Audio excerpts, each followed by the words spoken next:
All right. We're gonna record this trade today. It is I'm a little bit sick as you can tell. Maybe you can't help, but I'm sick. Um just it's September 12th, it's a Friday. Okay, this was like a very shitty week. Like price action was like, oh my goodness. It's just not nice the whole week. Um we started off the week with a loss. Not too bad. And we tried to get it back a little bit silly, so we kind of doubled that loss basically, let's just say. It all happened on Monday, Tuesday. Then uh we didn't have any news those days. Wednesday we had PPI, Thursday we had CPI, and today we had just 10 o'clock, like I don't know, some sort of, you know, high impact but consumer sentiment, inflation, whatever, this type of thing. So we had no news Monday, Tuesday. That's where I took all the trades and the losses. And then Friday, took a trade and basically cut the loss in half. So slightly down on the week, just down like 1 R. Um, but good. I'm just gonna go over today's trade and a couple key points of things to remember that happen that reoccur a lot in the charts. Um, well, you can see the execution things. I want to turn off the labels because they make things messy. You can't see as well. So first thing coming into, all-time highs was our target, basically all-time highs, um, all week, and NQ was the straggler in terms of like the weekly expansion, I guess you could say, in terms of like the all-time highs, reaching it up to here, um, in a sense. So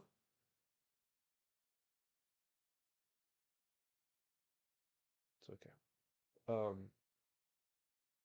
So anyways, this is our draw. And we have a classic London manipulation.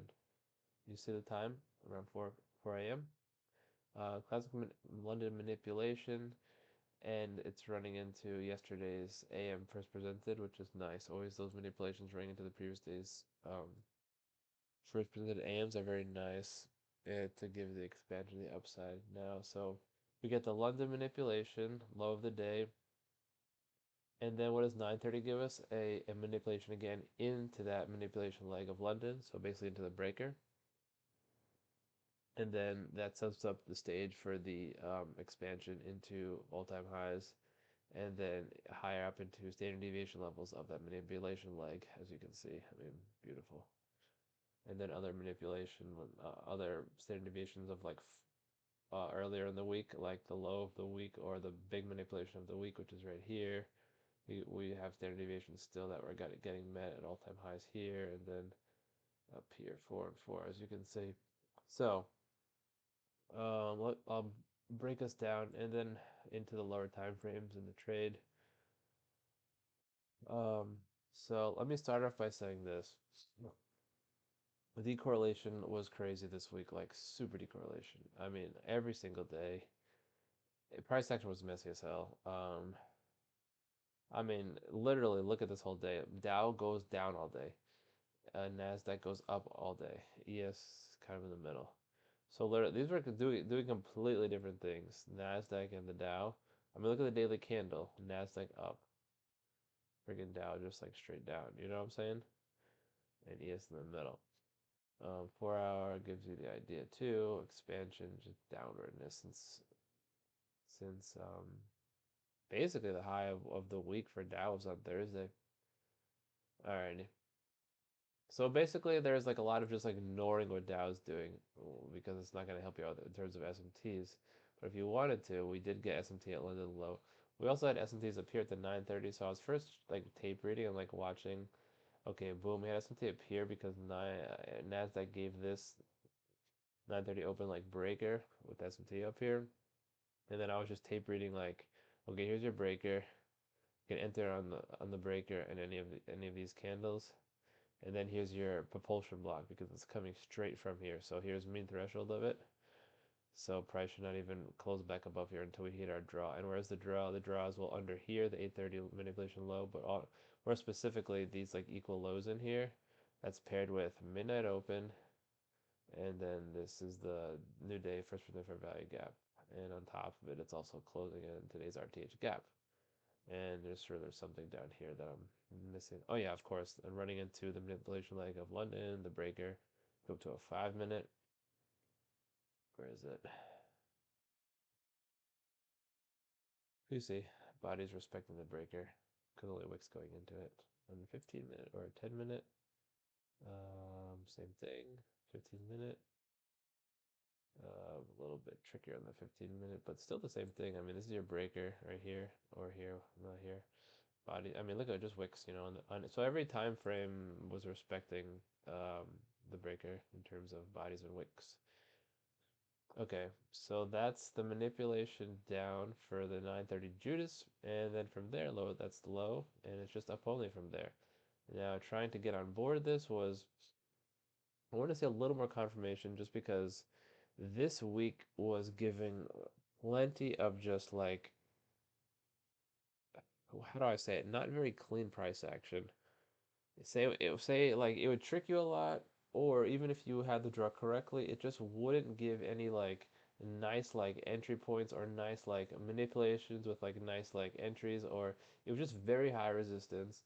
And so I wanted to be shown like a little bit more that okay, the low is in for this session, because of course it could be completely wrong. We do have SMTs at the highs.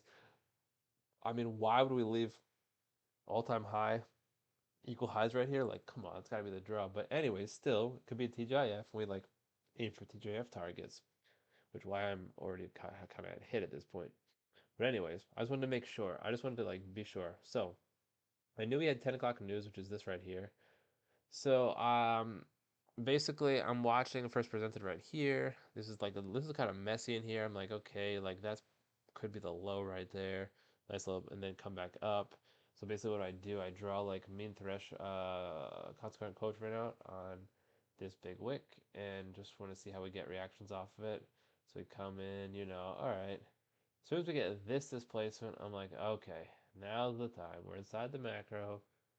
I'm just going to get in inside this fair value gap and just expect 10 o'clock to just deliver us up.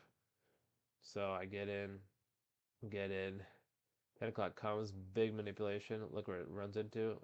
Consequent, the CE of this wick. 10 o'clock. And then from there, we start to go, you know, not very fast, but we're going. Why is this not here? I had this measured out too. You can see it in my execution picture. That's weird. But anyways, I had this marked out. Here it is. There. Okay. See, I had this marked out here because it's like I want to see us like get above this. We ticking up, and we get it close above it, and then we get one more Judas down, which is also like OT of this range. Bodies respecting the fair value gap that we're getting into, and also respecting the CE of this big 10 o'clock news manipulation wick, and taking into what first presented. And one other thing is the manipulation on 10 o'clock. Where did it land up into? It lined up into CE, above the top half of the end dog. This is today's end dog, pretty big one. So another thing I noted is that as soon as we closed above the end dog, is the end dog, bodies respected the midpoint. Um, see, come back in, respect it.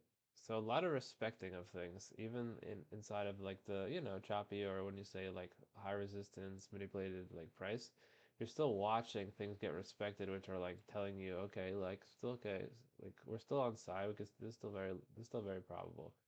I had a limit set, let's see, right back in here, inside the fair value gap again. I wanted to get another I wanted to get another contract on, and so I was just patiently waiting, and we dumped into it and a little bit lower.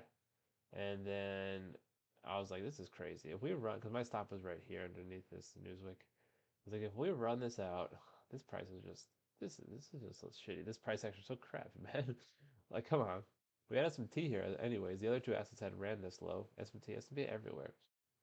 But anyways, watching as bodies respect the BISI, also C of the wick, tapping into here, and then as soon as we get this, as soon as we closed above this, I had this drawn out. I was like, okay, we want to close above this. Obviously, this is gonna be Very important. As soon as we get this tag and up that, I was like, okay, this has to hold. My stops can get moved to break even. This has to hold. I didn't move my stops to break even, but I was like, this has to hold. If it's gonna go, this is not gonna fail. This can't fail. That'd be so disgusting. And then boom, right up into our target, all-time highs. And what I forgot to do is, I guess I just wanted to get my like clean win and like bring my account up a little bit for the week, get off, and what I really wanted to do though is I wanted to take off two here, and I wanted to hold at least I wanted to hold a runner up to these higher standard deviation targets, at least up to here and here from like the London, manipulation of the day. That's really what I wanted to do, but I didn't want to. I didn't want to like take two off here and then get ran back to break even. And I was like, you know what? Let me just take my three and be good. And in hind, and this is just the potential TGIF, which never happened. But what ended up happening is, we didn't even get up to it until after lunch, anyways. And then the other one got hit around 3 o'clock. So yeah, I mean, it would have been an extra. Let's see here.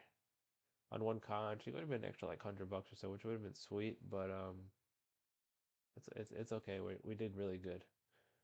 So I just that's a key point is like when you get them lemon manipulation and they get 930 to run into it, it's very clean, especially when your target's up here. I mean, it's just a nice thing to repeatedly watch happen again and again and give you that confidence that yeah, that's the low right there, and boom. All right, cool, let's go. Oh, thank you, good job.